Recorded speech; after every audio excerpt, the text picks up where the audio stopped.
ചേരയാണെങ്കിലും നല്ല മുഴുപ്പും വണ്ണമുള്ള പാമ്പായതുകൊണ്ട് കണ്ടു നിന്നപ്പോൾ തന്നെ പേടിയായിപ്പോയി കേട്ടോ. ഇത്രയും വലിയ പാമ്പിനെ കണ്ടപ്പോൾ ഒന്ന് ഭയന്നു. ചേരയായതുകൊണ്ട് ഒന്നും ചെയ്യാൻ പോയില്ല. ചേരനെ കൊന്നു കഴിഞ്ഞാൽ ആ ഗ്യാപ്പിൽ വേറെ വിഷപ്പാമ്പുകൾ വരും. ഇന്ന് നമ്മുടെ 10 മണിച്ചെടിയിലുണ്ടായ പൂക്കളാട്ടോ അത്. ഓരോ ദിവസവും ഓരോ പൂക്കളാണ്. ഇന്ന് ഈ കാണുന്നമാരോട്ടോ ഉണ്ടായേ. അങ്ങനെ അതും കണ്ട് നമ്മൾ നേരെ ടാങ്കിൻ്റെ അങ്ങോട്ടേക്ക് പോയി. നമ്മുടെ വാട്ടർ ടാങ്ക് നമ്മുടെ പറമ്പിലാണ് ഇരിക്കുന്നത്. ഏകദേശം വീടിൻ്റെ അവിടെ നിന്ന് കുറച്ച് മേളിലേക്ക് വരണം.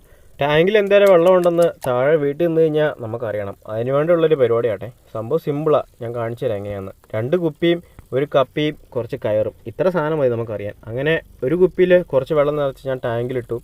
ബാക്കി കുപ്പിയിൽ ഇതേ ഇങ്ങനെ വെള്ളം ഒഴിച്ച് ഞാനിങ്ങനെ കെട്ടിത്തൂക്കിട്ടു. ടാങ്കിലിട്ട കുപ്പി വെള്ളം കോരുന്നതനുസരിച്ച് താന്നു പോകും. അന്നേരം നമ്മുടെ ഈ കുപ്പി മെല്ലെ മുകളിലേക്ക് പോകും.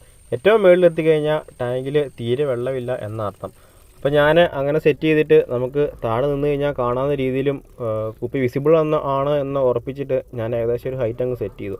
അതിനുശേഷം നമ്മുടെ ടാങ്കിൽ വെള്ളം താഴുന്നതനുസരിച്ച് ഈ കുപ്പി മെല്ലെ മുകളിലേക്ക് വരും. ആ കാണുന്ന സ്പോട്ടിൽ നിന്നാൽ നമുക്ക് ഈ കുപ്പി കാണാൻ കേട്ടോ. അത് നമ്മുടെ വീടിൻ്റെ മുറ്റമാണ്. അപ്പോൾ അങ്ങനെ സെറ്റ് ചെയ്തിട്ട് ഞാൻ മെല്ലെ താഴേക്ക് പോയി.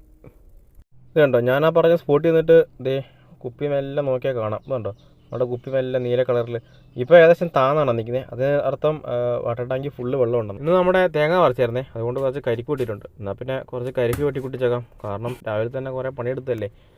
അപ്പോൾ ശരി, ഞാൻ മെല്ലെ കരിക്ക് കുടിച്ച് കുറച്ച് നേരം റെസ്റ്റ് എടുക്കട്ടെ. അപ്പോൾ ശരി, ബായ്.